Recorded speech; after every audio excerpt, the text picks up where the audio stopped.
Guys, magandang hapon. At hapon na naman. Balik, nagigising ko lang kanina. Diyan, napakalamig, grabe. Sobrang lamig ngayon dito, guys. At nag-air daw sa ibang part ng Taiwan, kaya sobrang lamig. Ito yung jacket ko, ang kapal.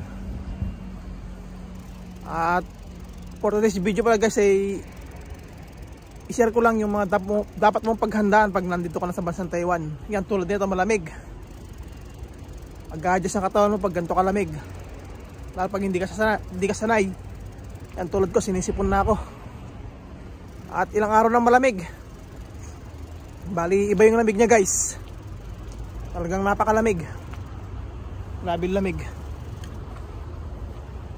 At pag summer naman, sobrang init. Pasok ka pa lang sa company, pawis na pawis ka na. At yun yung i-adjust mo dito, guys, pag nandito ka na sa bansang Taiwan. At baba na ako ng bisikleta. Dito uli ako sa park. Yan, mahangin pa, malamig. At may pasok ko, guys, mga 8:30 ulit. Bali overtime. Ayan yung company ko.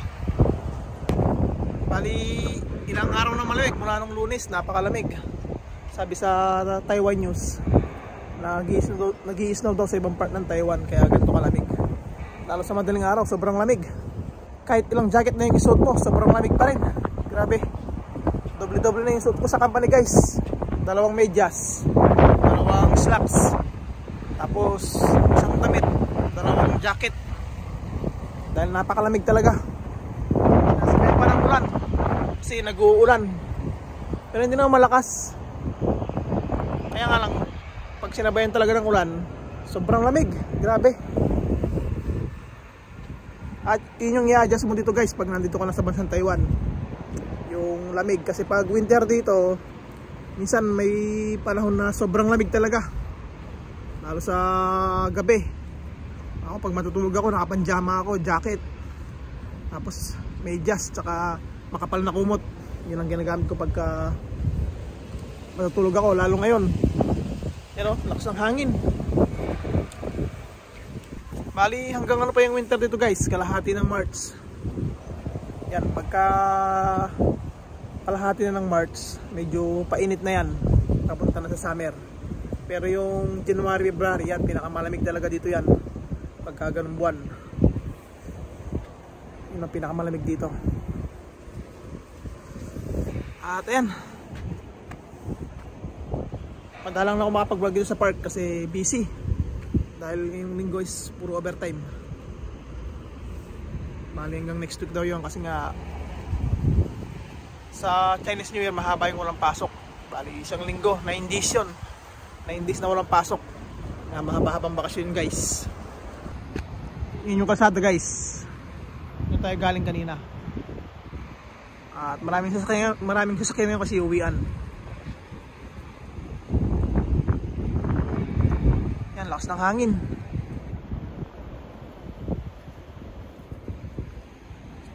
At sa summer naman, init ang kalaban.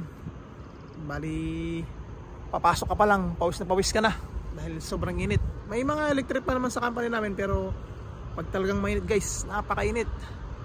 Talagang pagpapawisan ka. Kaya init at lamig, yun ang i-adjust mo dito pag nandito ka na talaga sa bansang Taiwan. Yun ang pinakapaghahandaan mo pag nandito ka na, yung klima dito, para masanay yung katawan mo. Kapag summer, mainit. Pag winter, malamig. At magbaon din ng mga jacket para pag winter na, hindi ka nabibili, may gagamitin ka na agad.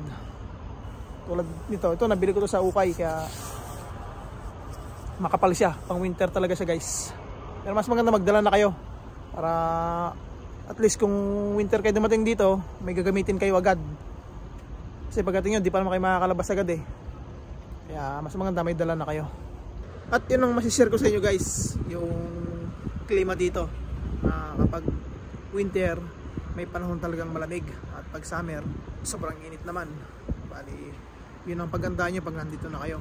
Kasi pag hindi kayo sanay, talagang lalaglating kayo, sisipunin kayo, ubuhin kayo. At ako medyo sanay na, pero yan, sinisipon pa rin minsan. Kaya yun ang mga paghahanda nyo pag nandito na kayo, yung klima. Dahil pag winter talaga, ayan, tulad nito, sobrang lamig. May mga panahon talagang sobrang lamig yung winter. Bali last year sobrang lamig din. Pati ngayon malamig din. At paggabi na rin, bali balik na ako ng dorm para mag-prepare na kasi 8:30 pa ang pasok mamaya. At kung hindi ka pa nakasubscribe, subscribe ka na sa aking munting YouTube channel para updated ka sa mga gagawin kong video dito sa Bansang Taiwan. At sana supportan nyo ko lagi guys sa mga ginagawa kong video. Maraming salamat sa mga nanonood. At sana okay magsawa. At ingat kayo lagi. See you on the next bagang lang ulit guys. Bye bye.